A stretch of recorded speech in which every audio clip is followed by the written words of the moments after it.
Tanzania iwe ni moja isiyogawika, na watu tuwe wamoja tusiogawika, na utamaduni uwe mmoja usiogawika, na huluka iwe ni moja isiyogawika, na itikadi iwe moja isiyogawika. Tarehe 7 ya mwezi wa 11 2025 tumekutana na wadau wa mafuta katika mkoa wetu wa Dar es Salaam ambao wanauza mafuta kwa mfumo wa makampuni ya uagizaji na makampuni kuwa wamiliki wa vituo, lakini makampuni kuwa waagizaji na makampuni kupangisha vituo, lakini dila kuwa mwenye kituo na dila kuwa mwendeshaji wa biashara. Kikubwa ambacho tumezungumzia ni kuhusiana na masuala ya usalama kwa ujumla wa sekta ya mafuta ama biashara hiyo kwa ujumla, kutoka mkoa wetu wa Dar es Salaam kwenda mikoa mingine, lakini ndani pia mkoa wetu wa Dar es Salaam. Kikubwa tumewaashua kwamba serikali iko bega kwa bega na wao katika nyakati hizi zote kuhakikisha kwamba tuna provide ulinzi wa kutosha katika mazingira yao ili biashara hizo ziendelee kuwa salama nyakati zote. Lakini pamoja na hayo kumekuwa pia kuna role yao kubwa ni kuhakikisha na wao wanakuwa pia na elimu kubwa ya uuzaji wa biashara hiyo, na hasa kupitia uuzaji wa mifumo ya vidumu vya mafuta. Nafahamu kwamba kuna wenzetu ambao wanafanya kazi kwenye kwenye boats za uvuvi. Boats hizi haziwezi kufika kwenye kituo cha mafuta. Nafahamu kwamba pia kuna minara ya simu inahitaji pia mafuta, na minara hiyo haiwezi kwenda kwenye kituo cha mafuta. Sasa kuna utaratibu maalum ambao wenzetu wa EWURA wanausisitiza kuhakikisha kwamba mfumo wa uuzaji wa mafuta huo unakuwa katika hali ambayo iko salama. Pamoja na haya ni kwamba baadhi ya vituo ambavyo vimechomwa moto na kupata madhara ni vile ambavyo vilikuwa vikihusishwa pia na baadhi ya wanasiasa hapa nchini. Na pengine nitoe rai kwa vijana wote kwamba jambo hili si jema hata kidogo, na nisisitize kwamba mkoa wetu wa Dar es Salaam, kama ambavyo nimekuwa nikisema tangu awali, mkoa huu ni mkoa muhimu sana. Kamwe tusije tukajiangalia sisi wenyewe. Tambueni kwamba sisi tunahudumia nchi zisizo na bandari na ambazo hazikutamani kuwa hivyo zilivyo. Yani ni kama hapa Dar es Salaam kule Kigamboni anapotaka kuja upande wa pili ana option mbili. Moja, anapaswa kupanda boti. Hajatamani yeye kupanda boti. Ni kwa sababu ya namna Kigamboni jinsi ilivyo.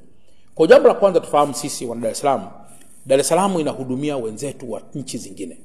Lakini namba 2, tufahamu kwamba tunapozidi kupaharibu Dar es Salaam ndio pamebeba miundombinu mikubwa yenye nafasi kubwa sana, yenye mchango mkubwa katika uchumi wa taifa letu. Kwa mfano, wakati wa production hizi ilisikika kwamba wanatamani sana wahalifu hawa wangechoma mitambo ya TANESCO.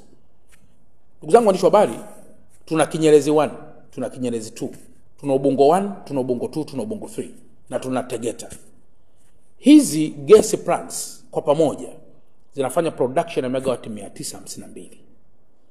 Na production ya megawatt 952, mtakumbuka kwamba sisi pia Dar es Salaam ndio center kubwa ya upelekaji wa umeme Zanzibar. Maana yake ni kwamba tukibaki giza tumeisababishia Zanzibar pia kuwa giza. Lakini kama itoshi, Dar es Salaam ndio kwenye hospitali makubwa. Lakini kama itoshi, Dar es Salaam ndio kwenye bandari ambapo mizigo itakaposhuka hapa haiwezi kwenda mikoani kama barabara ziko zimefungwa. Kwa hiyo kabla hatujafanya jambo lolote ambalo ni uhasama kati yangu Chalamila au na mtu mwingine yoyote, lazima tutafakari kwamba kizazi kitakachoumia na machafuko yetu ni kikubwa mno kuliko hali ya kawaida. Na tujue kabisa kwamba utakapoigusa Dar es Salaam kwa namna yoyote. Leo Dar es Salaam tuna vituo zaidi ya 476. Vituo tu vya mafuta 476. Katika kila kituo kimoja, imagine kwamba kina watumishi 10. Chukua 10 mara 476. Unapata vijana wangapi walioajiriwa kwenye vituo hivyo? Na ambavyo kwa mfano vituo vya mafuta vilivyounguzwa, let's say vya Lake Oil, unadhani watumishi wangapi, vijana wenzetu na akina mama wenzetu wanaolisha familia zao kwa kutumia vituo hivyo, leo watakuwa wamekosa ajira?